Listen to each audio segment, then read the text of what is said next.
Bismillahirrahmanirrahim. Assalamualaikum warahmatullahi wabarakatuh. Apa kabar anak-anakku di seluruh penjuru Nusantara? Semoga tetap sehat, tetap semangat belajar, walaupun harus belajar di rumah masing-masing. Mengawali pembelajaran kita pada hari ini, mari anak-anakku kita membaca Al-Fatihah dan berdoa. Semoga ilmu yang kita pelajari dapat memberikan manfaat bagi kita semua. A'udzu billahi minasy syaithanir rajim. Bismillahirrahmanirrahim. Alhamdulillahi rabbil alamin. Ar-Rahmanir-Rahim. Maliki yaumiddin. Iyyaka na'budu wa iyyaka nasta'in. Ihdinas siratal mustaqim. Siratal ladzina an'amta 'alaihim ghairil maghdubi 'alaihim waladdallin. Raditu billahi rabba wa bil islami dina wa bi Muhammadin nabiyya wa rasula. Rabbi zidni ilma warzuqni fahma. Amin ya rabbal alamin.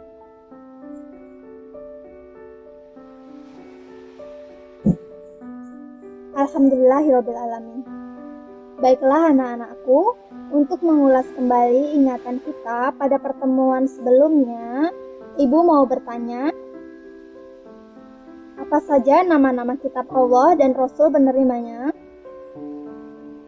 Ya, benar. Nama-nama kitab Allah meliputi kitab Taurat yang diturunkan kepada Nabi Musa alaihi salam, kitab Zabur yang diturunkan kepada Nabi Daud alaihi salam, kitab Injil yang diturunkan kepada Nabi Isa alaihi salam, dan yang terakhir ada kitab Al-Quran yang diturunkan kepada Nabi Muhammad SAW. Baiklah anak-anakku, kita lanjut kepada materi tentang sikap mencintai Al-Quran, perbedaan kitab dengan suhuf, dan hikmah beriman kepada kitab-kitab Allah SWT. Untuk lebih jelasnya, mari kita bersama-sama menyimak video pembelajaran ini. Baiklah anak-anakku, kita lanjut kepada materi tentang meyakini kitab-kitab Allah dan mencintai Al-Quran.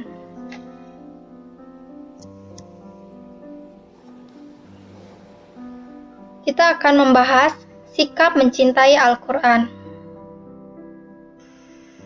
Sebagai pengantar materi ini, mari anak-anakku kita menyimak kisah Utsman bin Affan yang dikenal sebagai sahabat yang mencintai Al-Quran.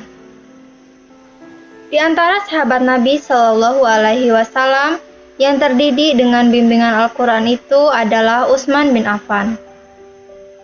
Utsman bin Affan merupakan sahabat Nabi Muhammad Shallallahu Alaihi Wasallam yang membukukan Al-Quran. Kedua telinga Utsman mendengar langsung ayat Al-Quran yang dilantunkan oleh Syaidul Anbiya wal Mursalin. Ayat-ayat tersebut meninggalkan kesan yang begitu dalam di hatinya. Terpraktikkan pada kepribadiannya, mensucikan hatinya, dan menahbiskan jiwanya. Kemudian mempengaruhi ruhnya. Jadilah ia manusia baru karena memeluk Islam dengan jiwa yang mulia, tujuan hidup yang agung, dan perangai yang istimewa.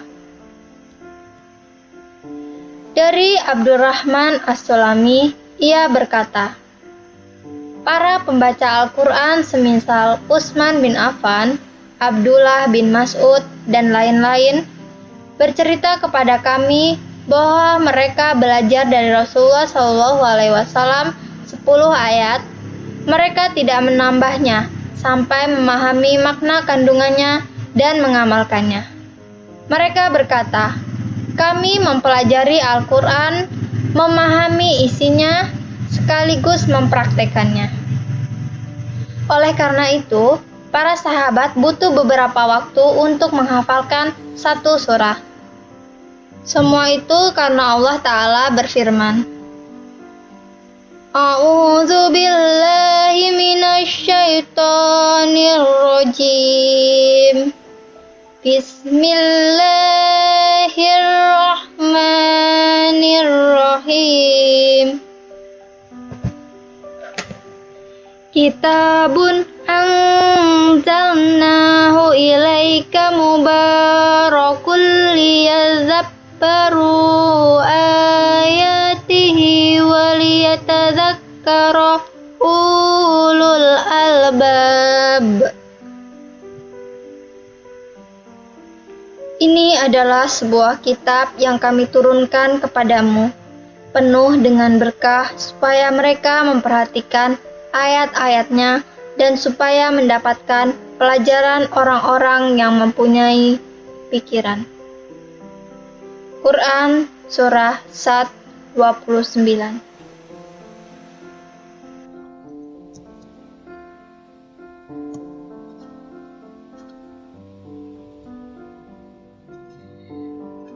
Nah, anak-anakku, ada 4 pelajaran yang dapat kita ambil berdasarkan kisah Utsman bin Affan yang menunjukkan sikap mencintai Al-Quran. Apa sajakah itu? Mari kita simak.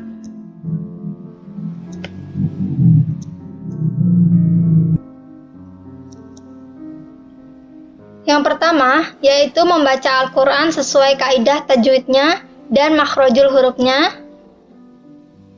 Yang kedua, yaitu membaca Al-Quran secara rutin.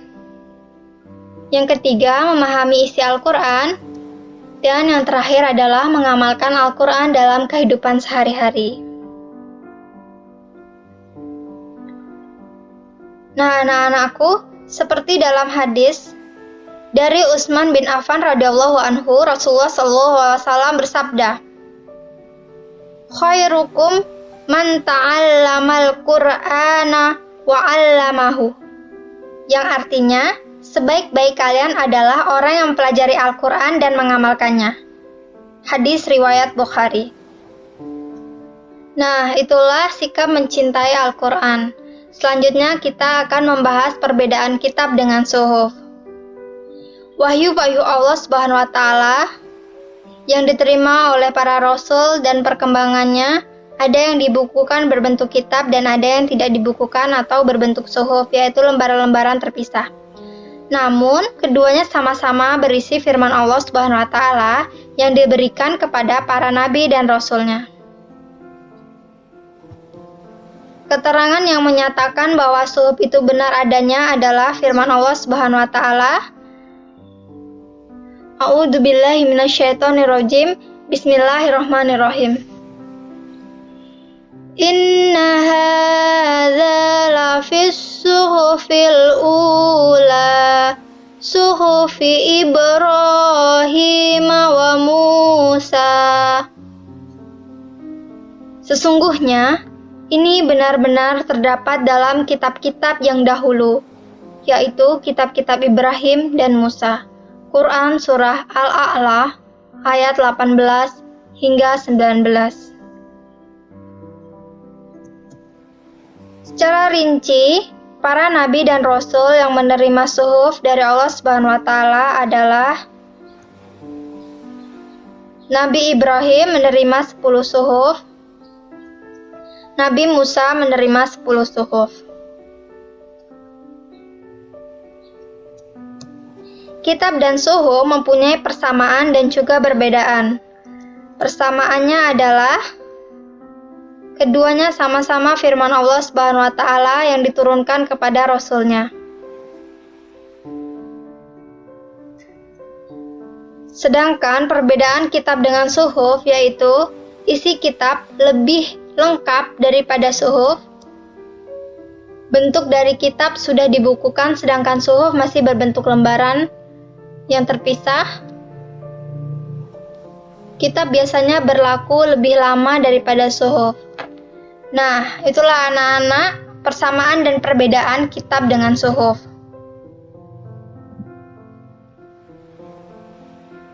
Selanjutnya, kita akan membahas hikmah beriman kepada kitab-kitab Allah Subhanahu wa Ta'ala. Allah Subhanahu wa Ta'ala menurunkan kitab-kitabnya di dunia ini dengan cara diwahyukan kepada Rasul-Nya. Tentunya hal ini dapat memberikan hikmah atau manfaat bagi kehidupan manusia dan makhluk Allah Subhanahu wa Ta'ala di alam semesta ini.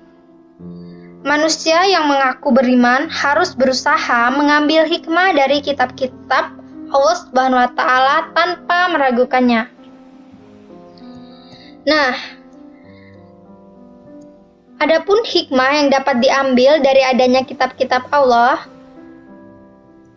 yang pertama, memberikan petunjuk kepada manusia mana yang benar dan mana yang salah. Yang kedua, sebagai pedoman agar manusia tidak berselisih dalam menentukan kebenaran. Yang ketiga, memberikan informasi sejarah kehidupan orang-orang terdahulu. Hal ini bisa menjadi pelajaran hidup yang berharga bagi umat manusia saat ini. Yang keempat, manusia dapat mengetahui betapa besarnya perhatian dan kasih sayang Allah Subhanahu wa Ta'ala kepada para hambanya dan makhluknya.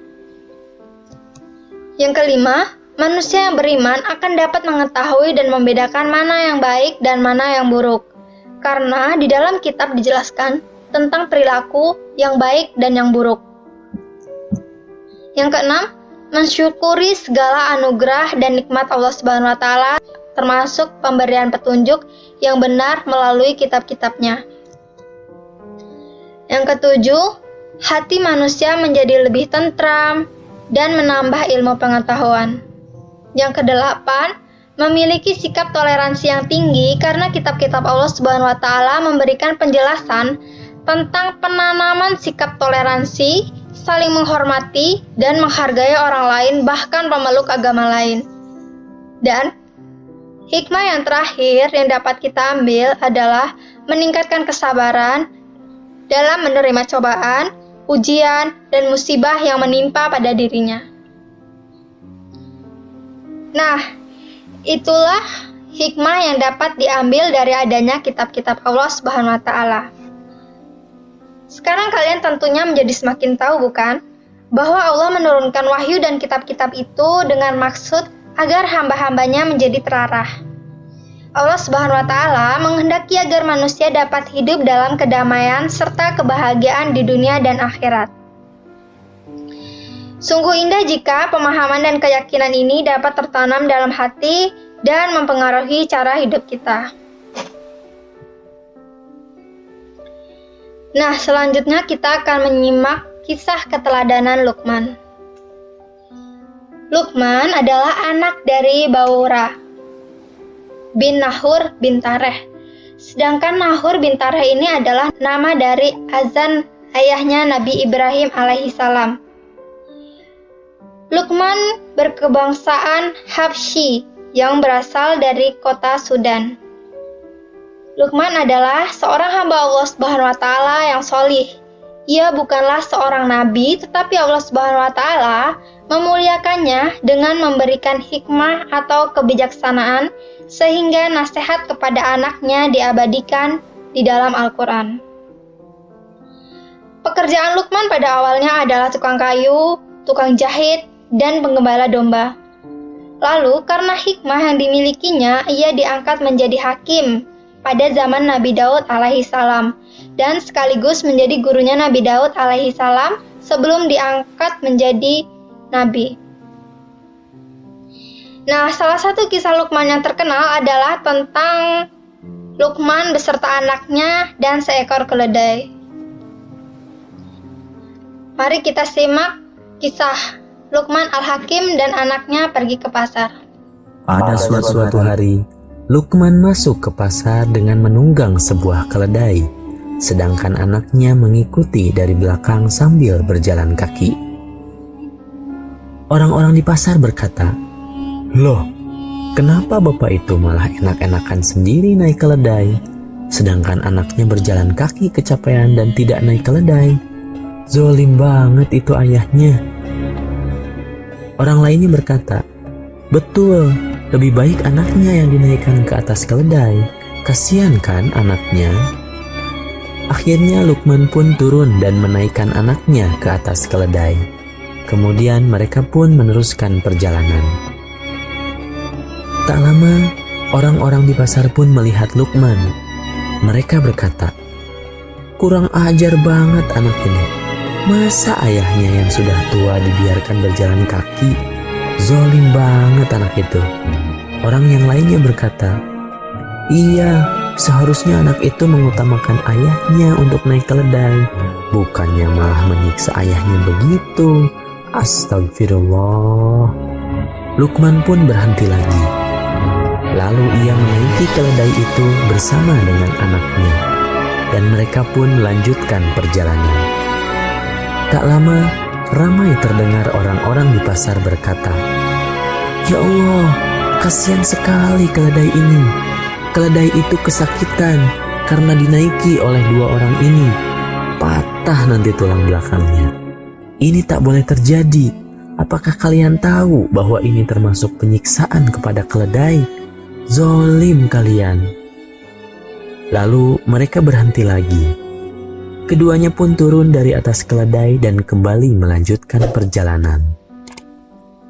Tak lama, terdengar lagi orang-orang pasar berkata, "Aduh, sedang apa mereka? Punya keledai tapi tidak dinaiki. Buat apa punya keledai kalau begitu? Harusnya yang punyanya kan naik, bukan malah jalan bareng sama keledai itu. Iya, sebaiknya salah seorang dari mereka menaiki keledai itu, baru itu bagus," kata orang-orang di pasar. Hal itu membuat Luqman tidak tersenyum lagi, dan akhirnya mereka pun berhenti di bawah sebatang pohon sambil mengikatkan keledainya. Anaknya berkata kepada Luqman, "Ayah, kenapa semua orang berkata yang kita lakukan ini tidak benar? Waktu ayah yang naik, dibilangnya ayah yang zalim. Waktu saya naik dan ayah turun, dibilangnya saya yang zalim. Waktu kita berdua naik, kita dibilang zalim. Waktu kita berdua turun, kita malah dibilang bodoh karena tidak menaiki keledai." Luqman pun berkata kepada anaknya, "Itulah yang ingin ayah tunjukkan tadi. Kita ini tidak akan bisa memuaskan hati semua orang. Tuhan menjadikan mulut manusia bisa berbicara, tapi kadangkala mereka hanya mencemooh saja tanpa melihat keadaan yang sebenarnya." "Apa maksud ayah? Apakah mereka tidak boleh berkata seperti itu?" kata anaknya. Luqman berkata, "Mereka boleh berkata apapun, tapi sebagai manusia yang beriman kepada Allah, kita seharusnya yakin bahwa apa yang kita lakukan adalah niat karena Allah semata, bukan karena manusia. Kalau kita berbuat sesuatu karena pendapat manusia, maka kita akan menjadi keliru karena manusia itu berbeda-beda pendapatnya. Biarlah Allah saja yang akan menghakimi kita atas apa yang kita lakukan itu benar atau salah. Berarti tidak salah dong kita naik keledai atau berjalan kaki, asalkan kita tahu apa alasan yang kita perbuat itu kan ya?" kata anaknya. Luqman pun menjawab, "Iya, betul sekali. Kita tidak boleh risau dengan apa yang orang lain katakan. Apa yang perlu kita khawatirkan adalah apa yang akan Allah katakan kepada kita jika kita melakukan sesuatu perbuatan."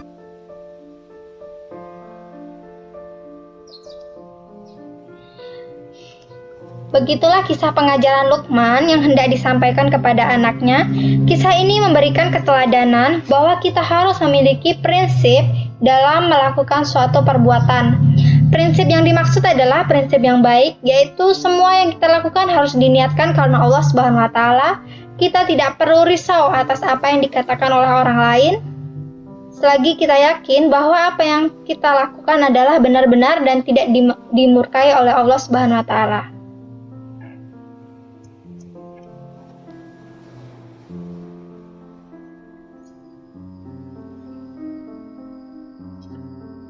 Cerita kebijaksanaan Luqman dapat dipetik hikmahnya, bahwa manusia haruslah menjadi orang yang kuat, sehingga memiliki pendirian yang teguh dan kokoh.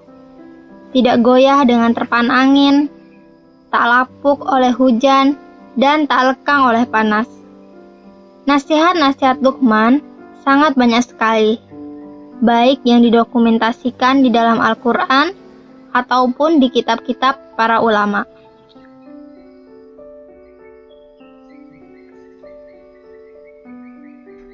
Nah, anak-anakku, itulah kisah keteladanan Luqman sekaligus menutup pertemuan kita kali ini. Dari kisah di atas, semoga kita bisa mendapat pelajaran yang berharga. Selama apa yang kita lakukan itu diiringi niat baik, keikhlasan dalam berproses, dan tidak melanggar syariat. Maka omongan orang tentang apa yang kita perbuat tidak usah diambil hati dan tidak perlu khawatir. Bahkan, jangan sampai omongan negatif orang pada kita mendorong kita menjadi malas melakukan pekerjaan, minder atau rendah diri, tidak bersemangat lagi, dan mendorong kita melakukan hal-hal yang tidak terpuji lainnya. Jadikan semua itu sebagai batu ujian yang bisa kita jadikan pijakan untuk melangkah lebih jauh lagi. Kalaupun khawatir, khawatirlah jika yang kita lakukan itu jelek di mata Allah dan mengundang murka Allah. Nauzubillah.